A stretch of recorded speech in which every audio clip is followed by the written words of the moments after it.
Hello నమస్తే welcome back to my channel. అందరూ ఎలా ఉన్నారు? అందరూ బాగుండాలని కోరుకుంటూ ఈరోజు మనం ముందుగా వీడియోలోకి అయితే వెళ్దాం.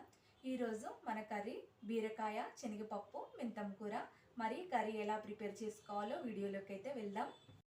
లేత బీరకాయలను తీసుకొని చెక్కు తీసి ఇలా చిన్న ముక్కలుగా కట్ చేసి అయితే పక్కన పెట్టాను. నేను ఆనియన్స్ అండ్ 3 పచ్చిమిర్చి కరివేపాకు కూడా పక్కన పెట్టాను. ఒక మెంతికూర కట్ అయితే తీసుకుంటున్నాను. ఇది నీట్గా కడిగి సన్నగా కట్ చేసి పక్కన పెట్టుకోవాలి. నేను ముందు రోజు నైటే శనగపప్పును అయితే నానబెట్టి పక్కన ఉంచాను.